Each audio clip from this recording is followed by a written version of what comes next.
custo de vida, emprego e desemprego, cesta básica, tarifas públicas, salário mínimo. Agora, na Brasil Atual, a análise do DIEESE. Nós agora vamos conversar com o Fausto Augusto, diretor técnico do DIEESE. Bom dia, Fausto, tudo bem? Bom dia a todos.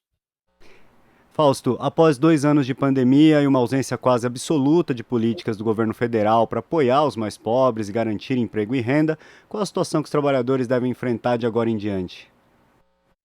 Bem, esse é o debate que a gente vem fazendo aqui ao longo desses últimos 2 afinal de contas, como que o Brasil vai sair dessa pandemia? Bem, primeiro que nós temos que sair da pandemia, eu acho que essa é a primeira questão. Os números estão melhorando, mas ainda estão bem longe de dizer que o Brasil ainda conseguiu vencer a pandemia. Ainda tem um caminho bastante extenso, inclusive com o avanço da vacinação pelas crianças, etc. Coisa que a gente não está vendo apoio do governo federal, ao contrário.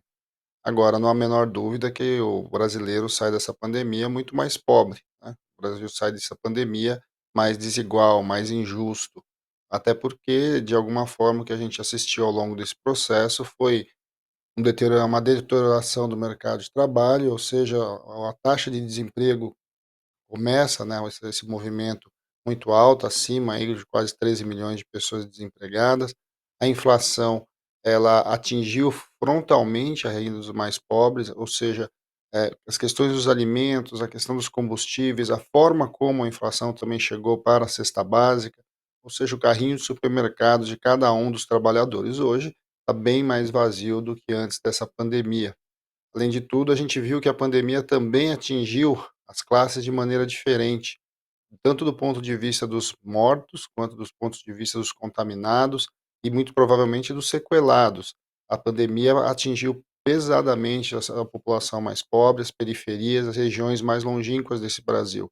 E de alguma forma, isso vai ter impactos ainda futuros, algo que a gente ainda não consegue mensurar, mas se sabe que muito provavelmente a gente vai ver ali um conjunto de pessoas que vão ter problemas e que vão precisar de saúde e não terão acesso à saúde necessária nesse período. De alguma forma, a gente está vivendo ali uma discussão do que será o Brasil do pós-pandemia, o que será um Brasil que foi muito carente do ponto de vista suprir as suas demandas, de alguma forma não está colocando ali tudo que deveria para enfrentar o que vai vir ainda. De alguma forma, o Brasil precisa se realinhar, precisa se recolocar enquanto um projeto que priorize os mais pobres, porque vai ser ali, foi ali a maior perda, foi ali a maior perda de emprego, ali a maior perda de renda, foi ali a maior perda de vidas, e que de alguma forma a gente precisa olhar para frente de uma maneira bastante diferente do que foi feito até esse momento.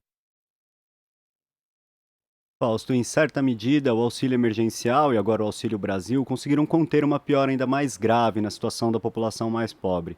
No entanto, o auxílio deve ser encerrado no fim desse ano, né? O governo Jair Bolsonaro determinou que ele deve valer só até dezembro até dezembro de 2000, até dezembro desse ano, desculpa. Qual é a situação que a gente pode ter então para 2023? O agravamento dessa situação de desigualdade deve ser ainda maior?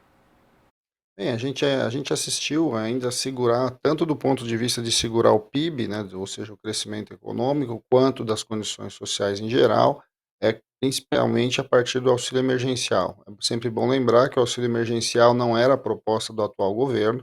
Na verdade, o auxílio emergencial veio por meio de pressões para dentro do Congresso Nacional, que empurraram o governo Bolsonaro a minimamente lidar com essa situação. O auxílio emergencial foi importante para segurar um pouco essa pobreza, para segurar um pouco os dilemas que estavam acontecendo no meio da pandemia, mas desde o começo desde 2021, ao longo do ano, o auxílio emergencial ele foi se reduzindo, e o Auxílio Brasil, que na verdade foi uma mudança aí do nome do antigo Bolsa Família, na verdade sofreu inclusive um movimento ali de enxugamento.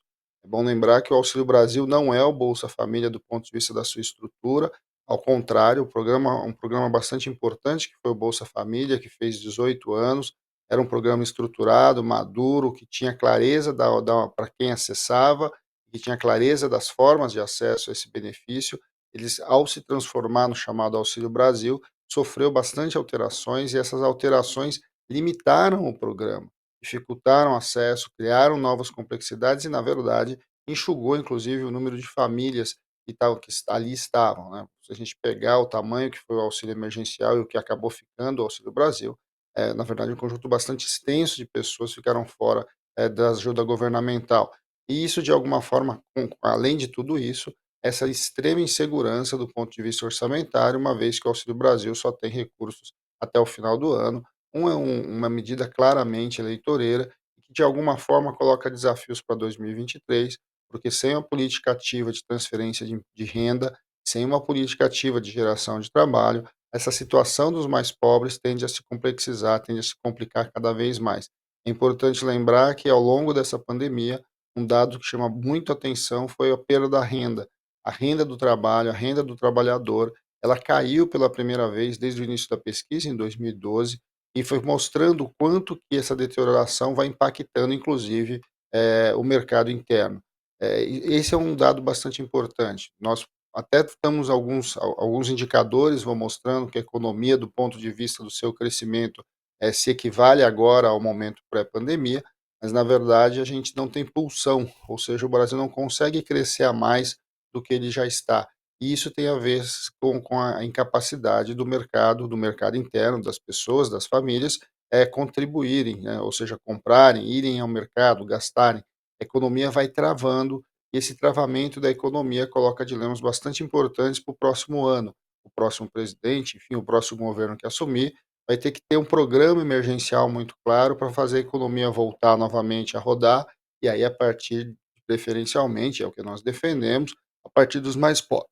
Porque é pela renda dos mais pobres, é colocando o trabalho, a geração de renda, a geração de trabalho, para o conjunto da sociedade, em especial para as camadas que têm mais dificuldades. Vamos lembrar, negros, mulheres, são camadas que são importantes da gente ter políticas efetivas e diferenciadas, que vão poder minimamente fazer tudo virar a roda no sentido oposto do que nós estamos vivendo hoje, e colocar aí o crescimento econômico junto com o desenvolvimento social, para que a gente possa recolocar o Brasil no trilho de um país que tem que se construir enquanto mais justo, mais solidário, e que minimamente olhe e coloque como centro da sua política os mais pobres.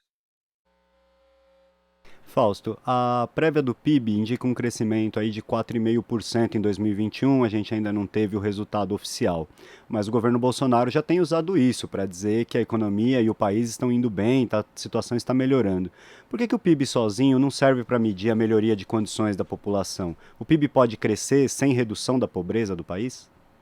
Bem, o primeiro dado é importante lembrar que o Bolsonaro vai falar muito sobre essa história do PIB acima dos 4%, mas é importante a gente lembrar que o PIB caiu mais do que 4% no ano anterior, então a base, inclusive, de crescimento ela é diferente. Então, acho que esse é um primeiro dado. O Brasil vai crescer, vai aparecer os números do crescimento de 2021, mas esses números aconteceriam simplesmente porque a pandemia não só a pandemia foi arrefecendo, mas principalmente as pessoas foram saindo e a economia foi reabrindo. Então, pensar que a economia cresceu 4 é muito aquém do que ela deveria crescer, e os 4 no meio da pandemia é muito diferente dos 4 pós-pandemia. Acho que isso é importante para a gente ter clareza. A outra questão é o fato do crescimento econômico poder aparecer não quer dizer que a vida das pessoas está melhorando. Esse é um dilema do Brasil desde a época da ditadura, desde a época do ex-ministro Delfim Neto, que falava muito do tal do bolo crescer para o bolo dividir. Na verdade, o Brasil historicamente cresceu, e cresceu a patamares muito altos até os anos 80, mas isso não significou melhoria de vida real das pessoas. Isso, na verdade, acumulou. O Brasil é um dos países mais desiguais do mundo, e essa desigualdade, de certo modo, contamina a nossa lógica de crescimento. O Brasil só cresceu com divisão de renda, só cresceu dividindo e reduzindo a desigualdade num período muito recente, ali entre 2004 e 2014. Esse período foi um período importante para mostrar que, para você fazer minimamente, construir minimamente um desenvolvimento social atrelado ao crescimento econômico, você precisa de políticas ativas de transferência de renda, você precisa de políticas fundamentais, como foi a valorização do salário mínimo, como foi a criação do próprio Bolsa Família, como foi programas que ampliaram a educação, ampliaram saúde e que de alguma forma acessaram mais o sistema previdenciário. Esses movimentos, eles colocam uma outra marca no crescimento econômico e possibilita o desenvolvimento. É só para a gente lembrar, cada R$ 1 que você coloca na educação ele volta em mais de quase 1,9, quase R$ 2 voltam para a economia. Cada R$ 1 que você coloca nos juros no mercado financeiro, só fica 0,7 na economia. E o nosso histórico é esse. O governo se mobiliza, coloca muito recurso na mão do sistema financeiro e os direitos sociais que têm uma capacidade de melhoria real das pessoas e puxar o próprio crescimento econômico, ele normalmente fica abandonado, como a gente tem visto desde a chamada da famigerada aí, PEC do teto, da EC 95, que tem contido o crescimento social no Brasil. Fausto, quero agradecer sua participação aqui no Jornal Brasil Atual. Um bom dia para você e até uma próxima. Bom dia a todos. Até a próxima. Conversamos aqui com o diretor técnico do Diese, Fausto Augusto. Aqui você ouve as notícias que os outros não dão. Jornal Brasil Atual.